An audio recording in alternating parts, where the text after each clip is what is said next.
Theory of machine में हम लोग आगे बढ़ते हैं। हम लोग चैप्टर देख रहे थे पावर ट्रांसमिशन।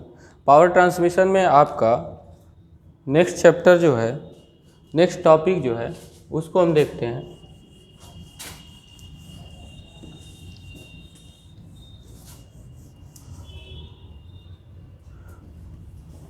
नेक्स्ट टॉपिक हम अगला देखेंगे। पहला तो है लेंथ ऑफ द बेल्ट। तो length of the belt derive करना आपके सिलेबस में नहीं है, ठीक है ना। वो आपके सिलेबस में कहीं डिस्कस ही नहीं किया है, तो वो आपके सिलेबस में है ही नहीं।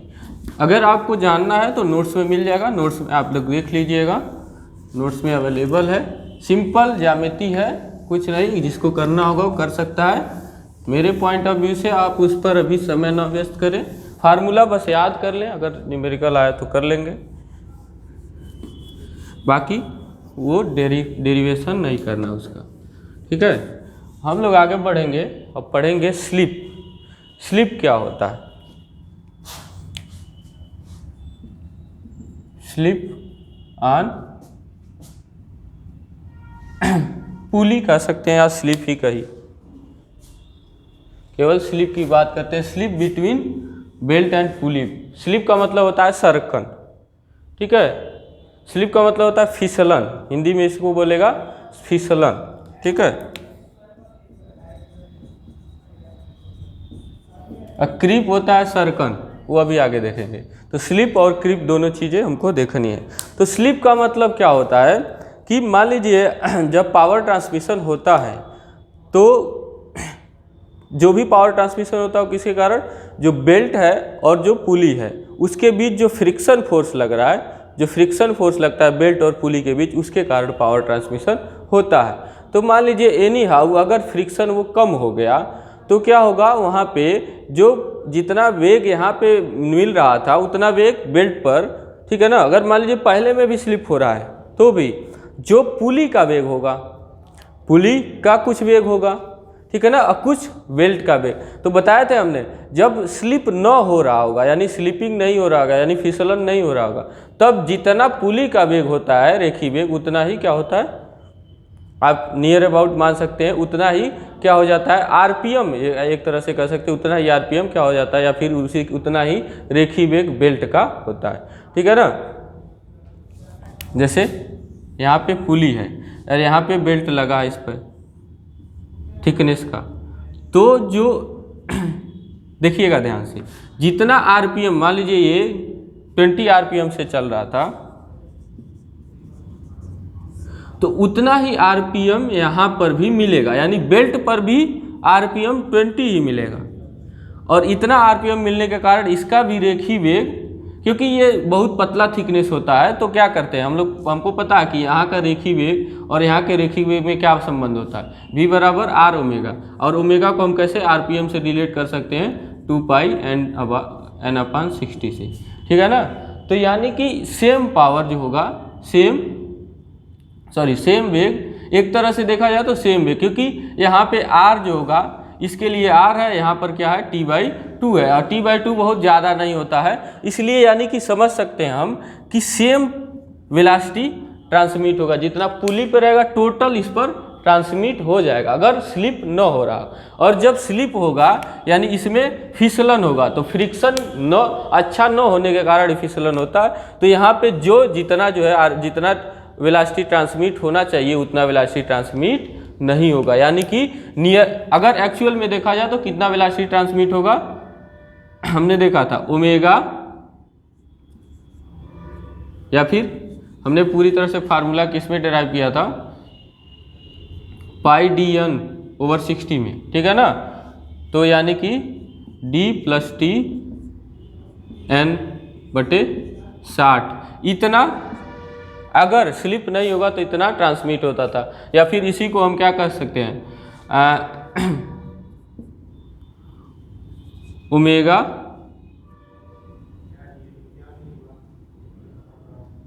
आर को हम क्या कर सकते हैं, ओमेगा आर, या फिर ओमेगा आर को क्या कर सकते हैं,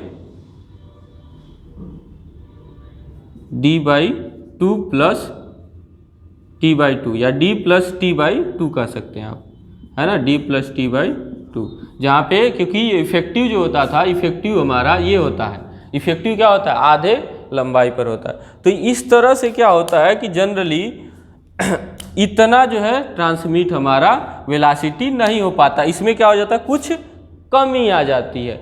यहाँ पर भी ये ड्राइविंग भी है, ड्राइविंग वाला है, और यहाँ पे मान लीजिए एक ड्रिवन वाला भी है। तो उसमें भी क्या हो जाता है, उसमें भी स्लिप होने के कारण जितना बेल्ट पर से जाता है, फिर बेल्ट पर से कुछ क्या होता है, स्लिपिंग के कारण इसमें पूरा पावर ट्रांसमिशन नहीं होता है, पूरा वेलोसिटी ट्रांसमिशन नहीं हो पाता है, जिससे क्या हो जाता है, वेलोसिटी रेशियो घट जाता है। अब इसके क्या क्या कारण होते हैं स्लिप के? स्लिप के कारण अभी हम जो है इफेक्ट ऑफ स्लिप ये सब अभी आगे बताएंगे, इसको डिराइव करना, ठीक है ना।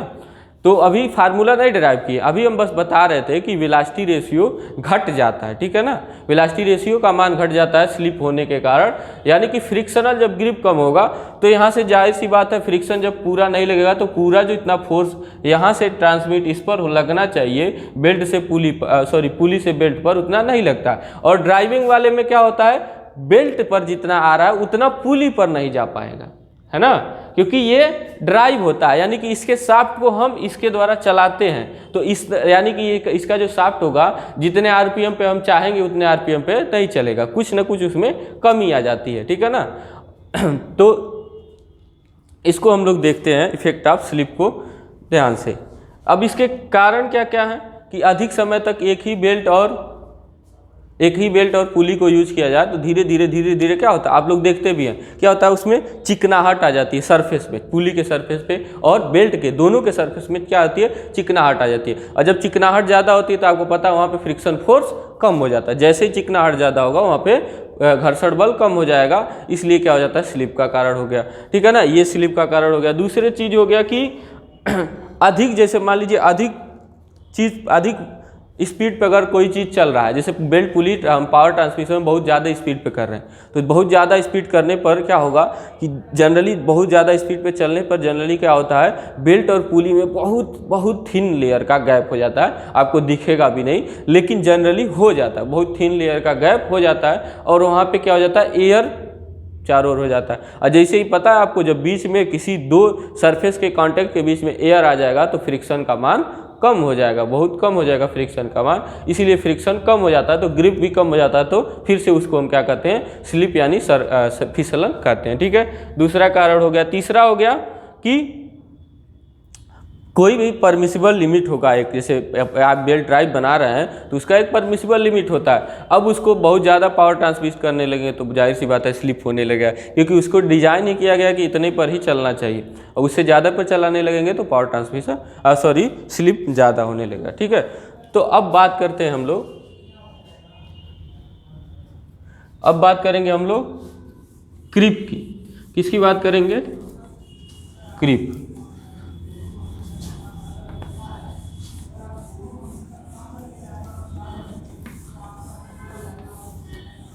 अब हम लोग बात करेंगे क्रीप।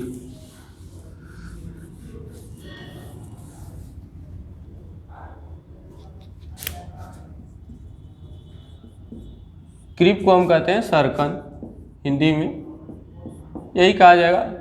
अगर मेरा हिंदी में गड़बड़ी हो रहा है तो आप याद ध्यान रखिए, इंग्लिश वाला क्रीप बोलते हैं। क्रीप का मतलब क्या है देखिए, जब पावर ट्रांसमिशन होता है तो जाहिर सी बात है आपको, जब एक बेल्ट और पुली रहता है तो जब पावर ट्रांसमिशन होता है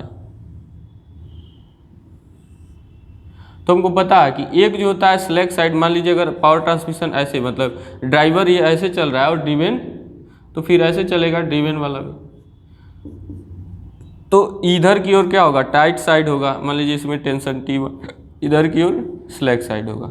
तो जाहिर सी बात है जब स्लैक साइड से टाइट साइड की ओर आ रहा है तो इधर क्या होगा, बेल्ट में क्या होगा, स्ट्रेचिंग होगा कि नहीं। तो बेल्ट में स्ट्रेचिंग होगा तो इसमें थोड़ी सी लंबाई बढ़ जाएगी, ठीक है। इधर जो है जाके क्या हो जा रहा है, कम हो जा रहा है, तो इधर पर क्या हो जा रहा है, कॉन्ट्रैक्शन हो जा रहा है, तो यहाँ पे बेल्ट की लंबाई क्या हो जाती है, घट जाती है, ठीक है ना। तो यानी कि क्या हो रहा है, यहाँ पे बेल्ट जो है स्ट्रेच हो जा रहा है, यानी लंबाई बढ़ जा रही है, और इधर की ओर क्या हो रहा है, लंबाई घट जा रही है, ठीक है ना, जिधर की ओर टेंशन कम है, यानी स्लैक साइड एक को कहते हैं, एक को हमको पता है इसको हम कहते हैं स्लैक साइड यानी ढीला पक्ष, यह है टाइट साइड। यानी कि टाइट यानी खिंचा हुआ पक्ष कह सकते हैं आप, ठीक है। तो होता क्या है, तो लंबाई में परिवर्तन हो जाता है। तो लंबाई में परिवर्तन होने के कारण इसमें क्या हो जाता है, लंबाई में बेल्ट में परिवर्तन होने के कारण क्या होता है, वेलोसिटी रेशियो सही से ट्रांसमिट नहीं हो पाता है। कहने का मतलब वेग जो होता है सही से ट्रांसमिट नहीं हो पाता है, जितना वेग चाहिए उतना वेग ट्रांसमिट नहीं हो पाता है।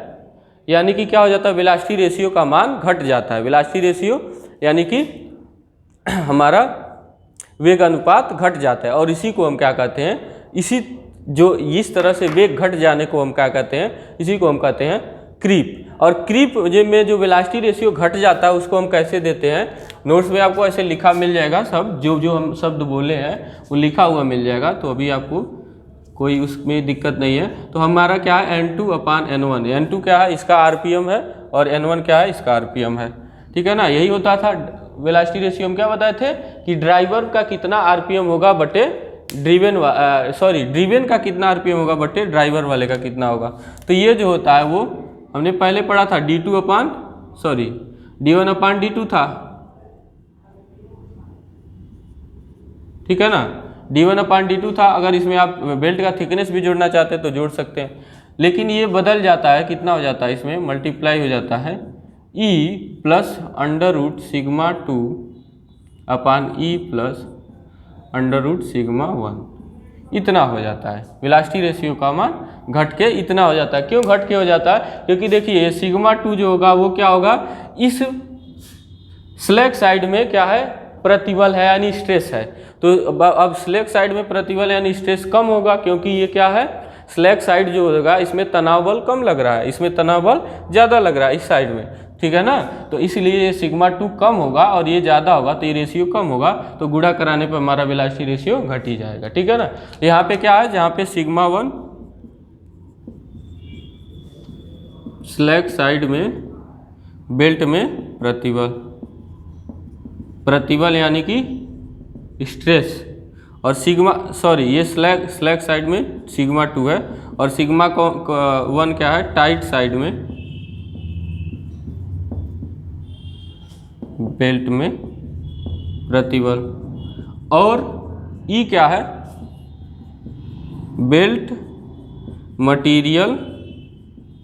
बेल्ट किसी मटेरियल का बना होगा, उसका यंग आप कह सकते हैं मॉडुलस ऑफ इलास्टिसिटी यानी प्रत्यास्थता गुणांक, या यंग मॉडुलस भी कहते हैं इसी, मॉडुलस ऑफ इलास्टिसिटी,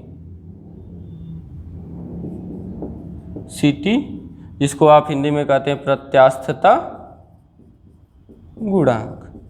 तो ये मान हो जाता है। तो स्लिप के प्रभाव के कारण जो वेगानुपात होगा इतना हो जाएगा, ठीक है। तो इस तरह से आपका स्लिप भी खत्म हो गया। अब क्रीप, ये सब स्लिप नहीं है, क्रीप है, ठीक है। अब स्लिप का प्रभाव क्या पड़ता है वेलोसिटी रेशियो पर, इसको देख लेते हैं। इस पर आपका हो सकता है न्यूमेरिकल भी पूछा जा सकता है, ठीक है। तो एक बार हम लोग पहले इसको देख लेते हैं, अगले वाले टॉपिक को हम लोग देख लेते हैं।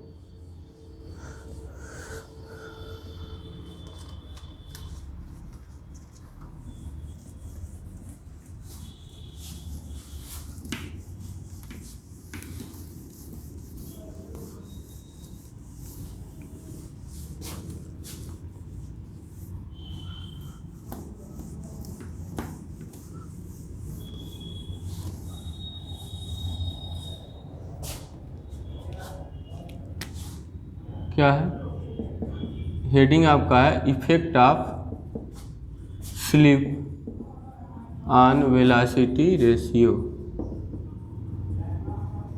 यानी वेगानुपात पर फिसलन का प्रभाव, वेगानुपात पर फिसलन का प्रभाव। तो क्या प्रभाव पड़ता है वेगानुपात पर फिसलन का, ठीक है। तो एक सेकेंड बस आप रुकेंगे, वेगानुपात पर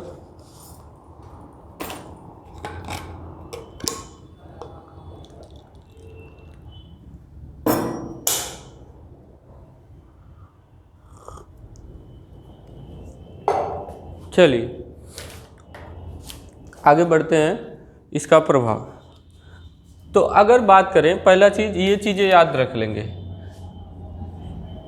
ओमेगा 1 क्या है? ओमेगा 1 क्या है? कोणीय वेग है किसका? ड्राइवर का।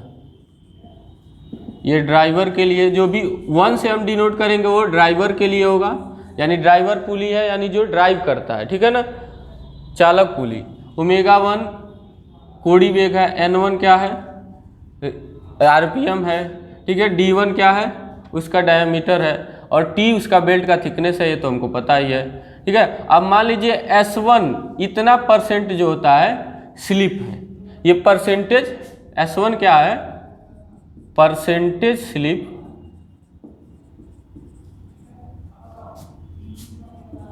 बिटवीन ड्राइविंग पुली यानी चालक पुली एंड बेल्ट और ड्राइविंग पुली के बीच जो है स्लिप है, ठीक है। S2 क्या है? और परसेंटेज है, यानी परसेंट में है, परसेंटेज स्लिप बिटवीन ड्रिवेन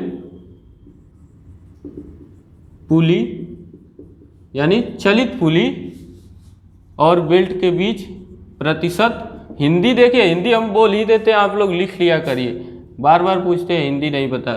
अरे क्या है? परसेंटेज यानी प्रतिशत स्लिप, प्रतिशत फिसलन किसके किसके बीच? ड्राइविंग और बेल्ट के बीच। ड्राइविंग पुली मतलब चालक पुली और बेल्ट के बीच, ठीक है। और S2 क्या है? और S क्या है? टोटल स्लिप है,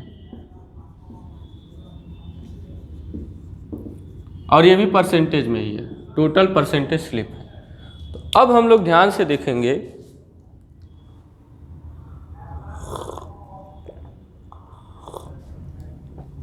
अगर बात करते हैं अगर स्लिप न होता तो ड्राइविंग पुली का वेग क्या होता?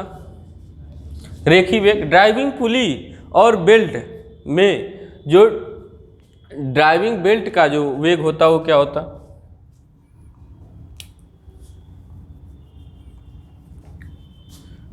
यानी कि परिधि वेग जिसको कह सकते हैं आप। जैसे कि ये हमारा पुली था, तो पुली का ये पुली और बेल्ट जुड़ा है, तो इसका परिधि वेग, ठीक है ना, इसका परिधि वेग, जिसको हम बोलते हैं इंग्लिश में पेरिफेरल। क्या बोलते हैं? पेरिफेरल यानी परिधीय, परिधीय यानी कि पेरिफेरल वेलोसिटी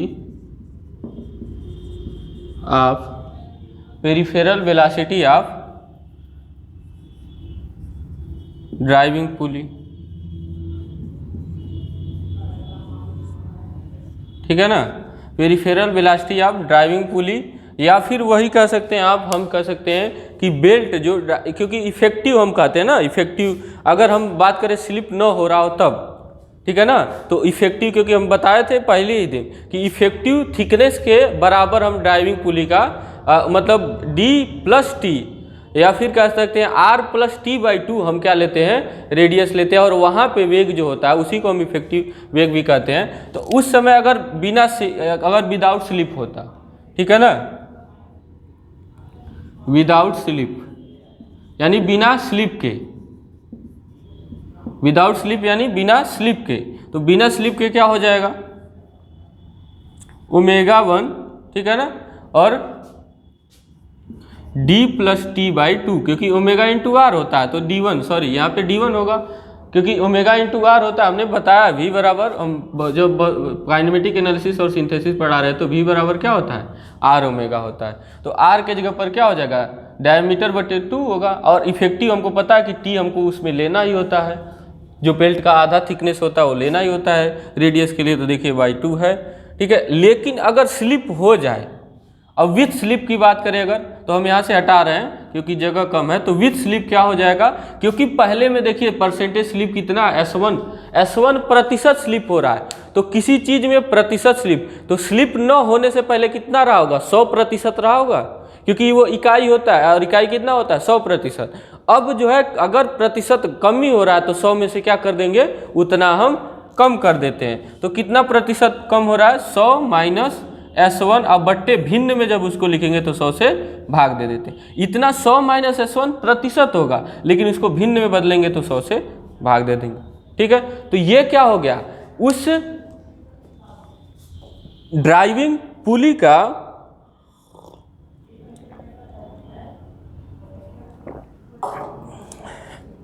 देखिए, ये ड्राइविंग पुली का हो गया एक तरह से, और विदाउट स्लिप था इतना।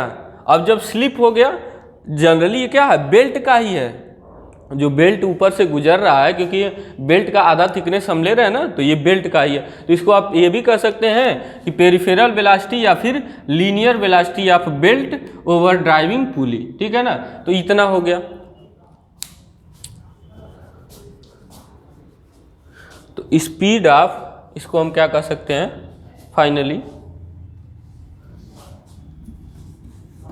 Speed of belt on driving pulley, ये हो गया हमारा speed of belt on driving पुली,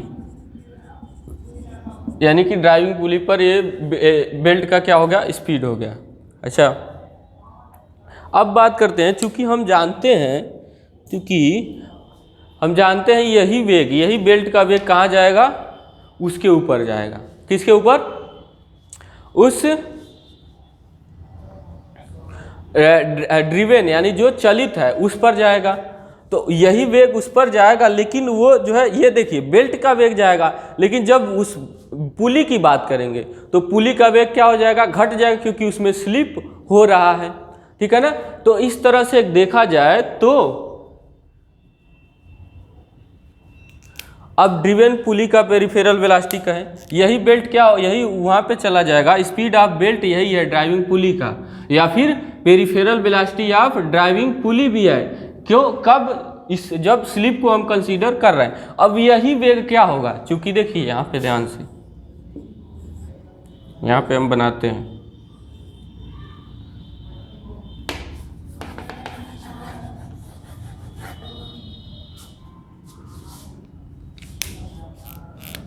यहाँ पे हम छोटा सा बनाते हैं। तो देखिए ये है हमारा, और यही वेग जो है यही यहाँ पर है, ये वेग क्या है, यहाँ पर है, और यही वेग क्या होगा, इस पर जाएगा। लेकिन चूंकि स्लिप है तो जो इस पर ट्रांसमिट होगा, यानी जो पुली पर होगा, है ना, जो इस पुली पर ट्रांसमिट होगा उससे कुछ कम होगा। स्लिप का जितना % स्लिप हो रहा है यहाँ पे उतना कम होगा। यानी कि अगर बात करें तो अगर पेरिफेरल, फिर से वही परिधि वेग, पेरिफेरल वेलोसिटी ऑफ किसका, पेरिफेरल वेलोसिटी ऑफ ड्रिवेन पुली, वो क्या हो जाएगा भाई, यही जा रहा है, लेकिन क्या हो रहा है, ω1 d1 + t/2, ठीक है, और ये 100 माइनस S1/100, लेकिन क्या हो रहा है, स्लिप के कारण कमी आ जा रहा है। तो कितना % कमी आ रहा है, S2, तो ये भी क्या हो जाएगा, इसमें गुणा हो जाएगा, इतना हो जाएगा। तो फाइनली यानी कि जो ड्रिवेन पुली पर जो वेग हो रहा है, वो जो उसका पेरिफेरल वेलोसिटी इतना है, और यहाँ से ओमेगा को हम n में बदल के 2πn/60 करके हम क्या निकाल सकते हैं, RPM भी निकाल सकते हैं। तो यहाँ पे क्या हो रहा है, यहाँ पे इतना वेग जो है क्या हो रहा है, वहाँ पे जा रहा है, किस पर, जो हमको ज़रूरत है। ज़रूरत क्या होता है कि कोई RPM पे पहला शाफ्ट चल रहा था, ये ड्राइवर वाला, और दूसरे किसी RPM पे हमको चलाना है ड्रिवेन वाला। तो वो जो RPM चलेगा ये इसी पर डिपेंड होगा, क्योंकि यहाँ ओमेगा को हम किस में बदल सकते हैं, 2πn/60 में बदल सकते हैं। ठीक है ना, तो RPM बदल जाएगा। तो इस तरह से, और तो इतना हो गया, और इसको हम बराबर किसके कंसीडर कर सकते हैं। अब देखिए टोटल वाला कॉन्सेप्ट लगाएंगे, क्योंकि हमको पता है कि टोटल स्लिप कितना है, S% है, टोटल स्लिप कितना है, S% है। तो हमको पता है कि तो ड्राइवर पर जो ड्राइवर पर जो वेग जाएगा कमी जो होगा वो इसी s के कारण होगा, इसी s% के कारण होगा।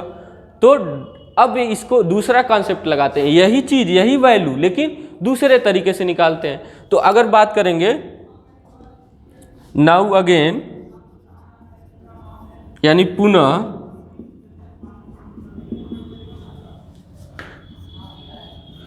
पेरिफेरल वेलोसिटी, इसको क्या है कि आप नोट्स में थोड़ा सही कर लीजिएगा। यहाँ पे इसमें जो होगा नोट्स में थोड़ा गलती हो गया होगा बच्चों के लिखने में, क्योंकि वो हमारे द्वारा लिखा हुआ नहीं है, ठीक है ना। तो उसको देख लीजिएगा, इसको ज़रूर देखिएगा और नोट्स में अपने सही कर लीजिएगा, ठीक है ना। वहाँ थोड़ा गलती है, इस तरीके से करिएगा। पुनः पेरिफेरल वेलोसिटी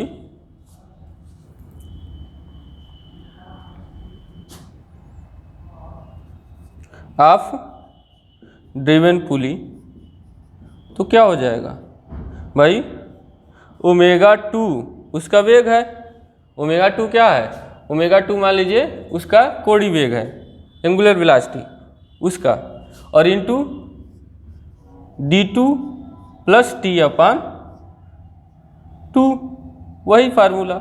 लेकिन इसमें हम टोटल स्लिप का कॉन्सेप्ट लगा रहे हैं, क्योंकि फाइनली तो वही होने वाला। तो 100 माइनस s/100 करेंगे, है ना। अब हमको पता है एक चीज़ हम बताए थे कि बेल्ट का अगर स्लिप नहीं होगा तो जितना ये होता है उतना ही वेग ये भी होता है, क्योंकि वही वेग जो वेग यहाँ पर रहता है विदाउट स्लिप वही वेग यहाँ पर भी पहुँचता है ना। तो ओमेगा 2 इंटू R2 बराबर होगा ओमेगा 1 इंटू R1, ये तो आपको पहले ही दिन हम बताए थे, ठीक है ना। तो ओमेगा 1 इंटू R1 बराबर, तो इन दोनों को अगर बराबर करेंगे, इसको मान लीजिए कोई एक संबंध 1 है और ये संबंध 2 है, तो इस संबंध 1 तथा संबंध 2 से, क्योंकि हम निकालना चाहते हैं s का टोटल वैल्यू, ठीक है ना, s और s1 s2 में क्या संबंध होता है, ठीक है ना। तो इसको अगर हम दोनों को बराबर करेंगे तो ये कट जाएगा, क्योंकि ये बराबर है। अभी हमने बताया क्यों, ओमेगा 1 इंटू R1 बराबर ओमेगा 2 इंटू R2 होना चाहिए। तो ये बराबर इतना हो जाएगा, यानी इतना बटे इतना, सॉरी इतना बराबर इतना, तो उसको हम लिखते हैं। आगे हम क्या करते हैं, इसको लिखते हैं।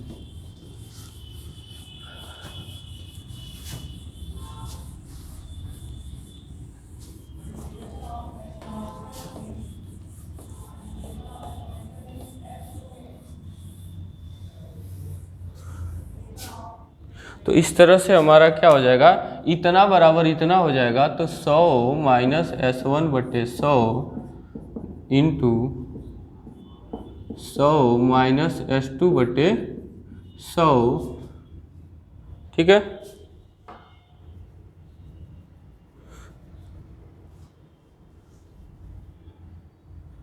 सौ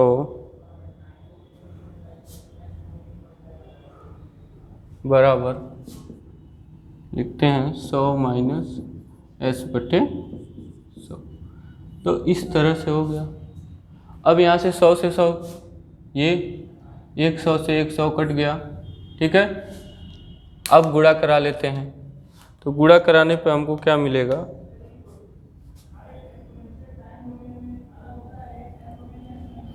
अब गुणा करा लेते हैं। तो गुणा कराने पे यहाँ पे होगा 100 का 100 में गुणा कराएंगे, ठीक है ना। ये s1 है s2 है, इसलिए a² माइनस b² नहीं हो सकता।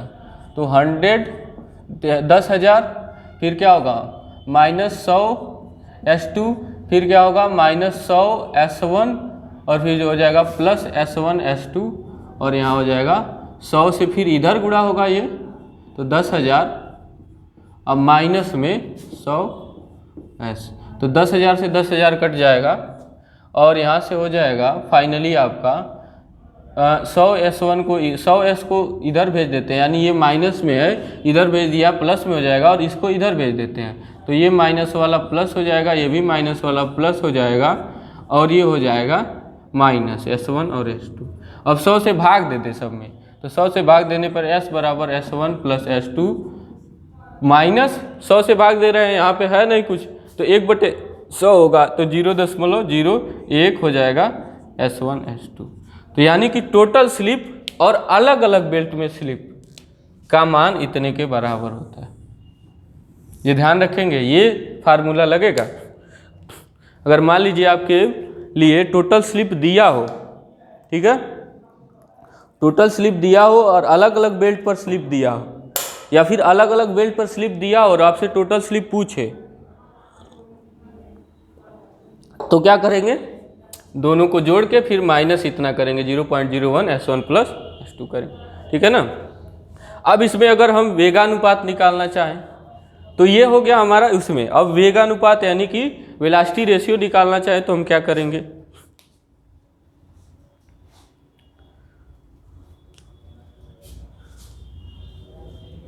तो वेलोसिटी रेशियो क्या होता है, ध्यान से सुनिएगा। वेलोसिटी रेशियो होता है कि ड्राइवर का जो पुली का जो वेग है, ठीक है ना, पुली का वेग यानी कि बिना स्लिप के वेग जो है, और अपान मतलब ध्यान से,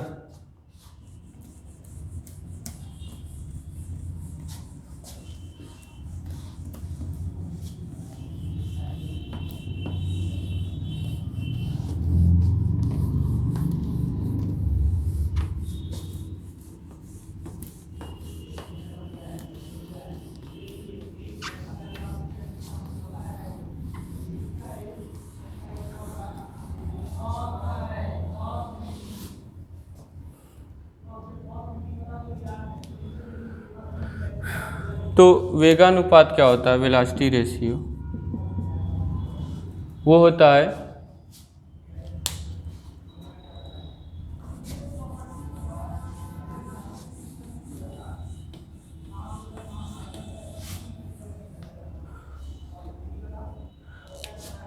देखिएगा ड्रिवेन पुली का वेग। तो चूंकि देखिए यहाँ पे वेगानुपात कब ले रहे हैं, जब स्लिप को कंसीडर कर रहे हैं, तो स्लिप होने के कारण जो वेगानुपात अभी जो आ रहा था अभी हमने निकाला, सॉरी वेग जो आ रहा था वो हमने निकाला, वो क्या निकाला देखा जाए तो ω2, ध्यान से देखिएगा, या फिर हम कहते हैं ये क्या होता है N2/N1 होता है ना, N2/N1, N2 क्या है उसका RPM बटे N1। तो हमने अभी क्या देखा यहाँ पे, ध्यान से देखिएगा क्या हो रहा है कि शुरुआत में जो हमारा वेग है, ठीक है,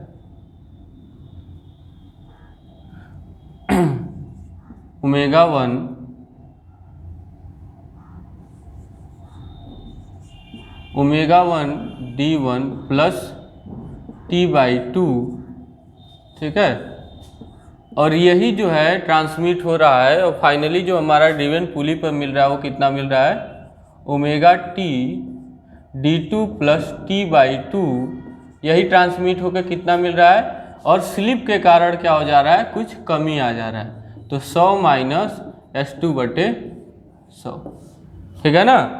तो फाइनली इतना जो है इसके बराबर आ रहा है, ठीक है। तो हम यहाँ पे क्या लिख सकते हैं, ω1 को लिख सकते हैं 2πN1 बटे, ठीक है, 2π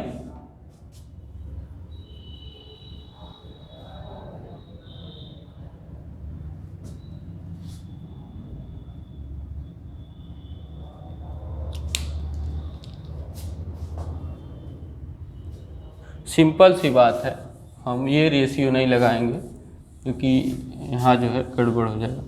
हमको पता है N2/N1 होता है, और हमको पता है N2 अगर स्लिप न हो रहा हो तो कितना होता है, ये d1 plus t/d2 plus t, जो पिछले में हमने देखा।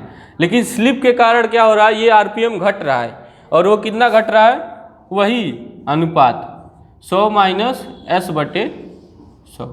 तो ये क्या हो गया, टोटल स्लिप हो गया, क्योंकि ये घट रहा है, इतना हमको घटाना पड़ेगा, ठीक है। तो वही कॉन्सेप्ट लगाएंगे फिर से, दूसरा कोई कॉन्सेप्ट नहीं, यही कॉन्सेप्ट लगाएंगे टोटल वाला कि N2/N1, ठीक है ना। और ये हमने पहले देखा था विदाउट स्लिप क्या था, d1 plus t/d2 plus t था, ठीक है ना। ये हमारा था रेशियो, वेलोसिटी रेशियो। लेकिन जब स्लिप हो रहा है तो S% क्या हो जा रहा है, वेलोसिटी रेशियो घट जा रहा है। तो RPM भी उसी, देखिए ये S% इसीलिए लिया गया ताकि आप इसको RPM में लगा पाएं और रेखी वेग में भी लगा पाएं, क्योंकि ये प्रतिशत स्लिप है, तो जितना RPM में होगा उतना ही रेखी वेग में होगा, ठीक है ना। ये ध्यान रखिएगा। तो यहाँ पे क्या 100 माइनस एस बटे 100, तो इस तरह से वेलोसिटी रेशियो इतना हो जाएगा। लेकिन ये ध्यान रखें यहाँ s बराबर कितना है, s1 प्लस s2 जो अभी प्रूव करवाएं, यहाँ माइनस 0.01 s1 s2 के बराबर, ठीक है ना। तो इस तरह से हमारा ये स्लिप के मतलब इफेक्ट ऑफ स्लिप भी हो गया। तो आपके पास अब बचा हुआ है कि पावर ट्रांसमिटेड क्या होता है, ठीक है। तो हम लोग पावर ट्रांसमिटेड ही देख लेते हैं। क्या देख लेते हैं, पावर ट्रांसमिटेड। उसके बाद हम लोग देख लेंगे टेंशन रेशियो का, मतलब T1 और T2 में क्या रेशियो होता है। तो उसमें मतलब T1/T2 आप लोगों ने अभी फार्मूला अगर किसी लोगों ने पढ़ा होगा तो T1/T2 पढ़ा होगा, e के पावर म्यू थीटा। ये क्या है, कौन सा वाला, वो ये है जो है आपका फ्लैट बिल्ड के लिए, फ्लैट बिल्ड के लिए फार्मूला होता है। और T1/T2 is equal to e mu theta upon sine alpha कह सकते हैं, ठीक है ना। साइन अल्फ़ा अगर वो जो है, अगर जो है ये एंगल जो होता है वी बेल्ट में, ये एंगल अगर 2 अल्फ़ा होता है, ठीक है ना, ये एंगल अगर 2 अल्फ़ा होता था, ठीक है, तो ये साइन अल्फ़ा होगा ये। तो ये फार्मूले को हमको डिराइव करना है क्योंकि ये एग्जाम में पूछा जा सकता है, ये आपके सिलेबस में भी है, ठीक है। तो इसका डेरिवेशन पूछा जा सकता है, तो इसका डेरिवेशन बस बचा हुआ, इसको कराएंगे बाद में। पहले हम लोग देखते हैं पावर ट्रांसमिटेड, यानी कितना पावर ट्रांसमिट होगा एक बेल्ट द्वारा, ठीक है ना। Power transmitted bye A belt, belt and pulley drive के द्वारा कितना पावर ट्रांसमिट होता है, ठीक है। तो जब हम बात करेंगे पावर ट्रांसमिशन की, तो हमको टेंशन बस याद रहना चाहिए और फोर्स कितना लग रहा है, ये सब चीज़ें, क्योंकि टेंशन फोर्स जितना लगेगा वही हमको बताएगा कितना पावर ट्रांसमिट हो रहा है, ठीक है ना। तो अगर बात करें, ये हमारा कोई ड्राइवर है, छोटा बड़ा कैसा भी हम बनाते हैं, और ये ड्रिवन पुली है, और ऐसे जो है हमारा बेल्ट द्वारा जुड़ा हुआ है, और ऐसे ड्राइव हो रहा है। तो यहाँ पे क्या हो गया, टेंशन T1 हो गया, यहाँ पे T2 हो गया, और T1 जो होगा वो ज़्यादा होगा T2 से, ठीक है। तो पावर ट्रांसमिटेड क्या होता है, तो पावर वही है जो आप लोग पढ़ते हैं, पावर का फार्मूला बहुत हम लोग शुरुआत में ही पढ़े हैं। F/V बराबर क्या होता है, पावर होता है। कैसे आप यूनिट से चेक कर सकते हैं, जैसे हमने पीछे पढ़ाया था तो भी पावर को बताया था, तो T/ω बताया था। तो ये दोनों फार्मूले हैं। तो T जब लगेगा जब टार्क रहेगा, टार्क यहाँ पे टेंशन नहीं है, टार्क, ठीक है ना, टार्क यानी घुमाऊ घोड़, और ये फोर्स रहेगा तब। तो अगर बात करें हम यहाँ पे,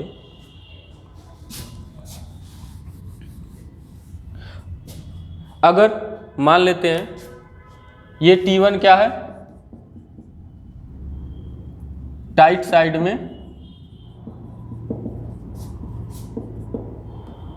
ये हमारा हेडिंग क्या है, हेडिंग देख लेते हैं, लिख देते हैं एक बार, power transmitted by belt and pulley.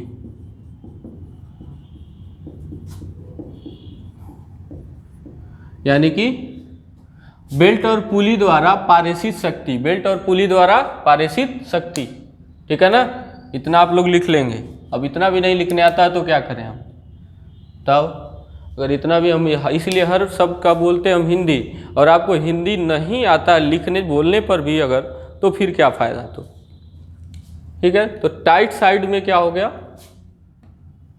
Tight side में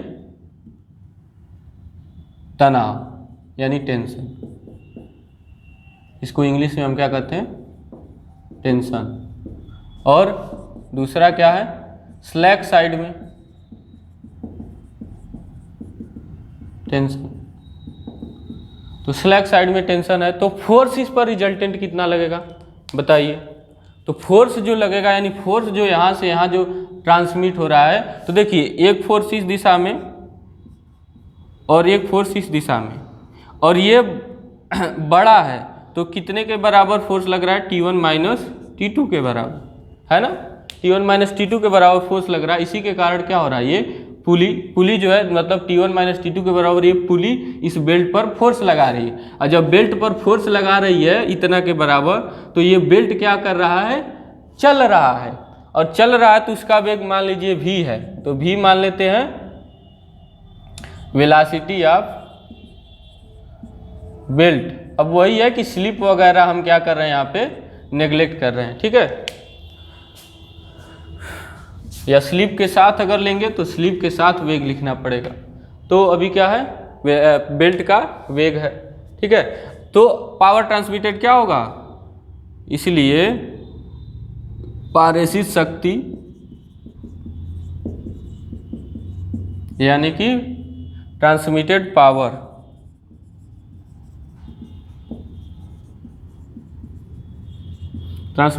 क्या होगा, P is equal to T1 minus T2 into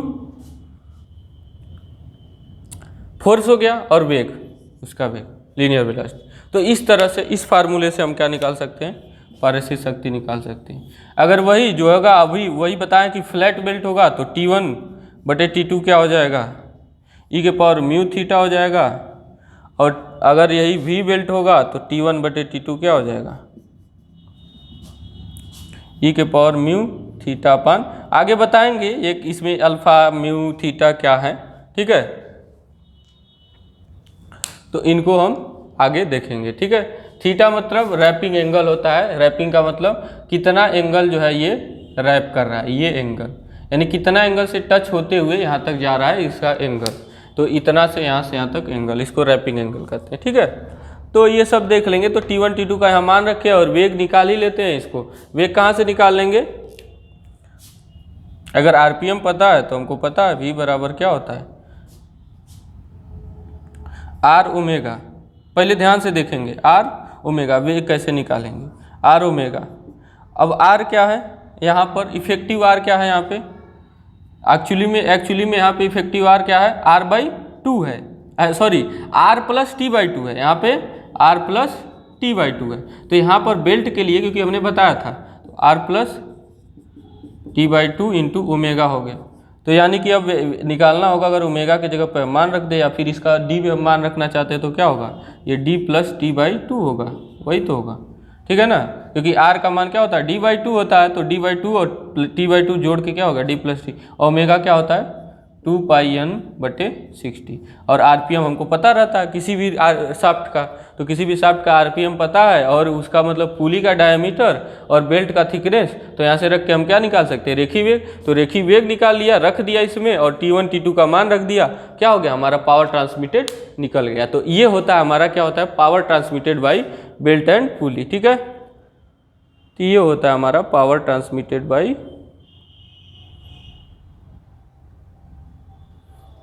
belt and pulley,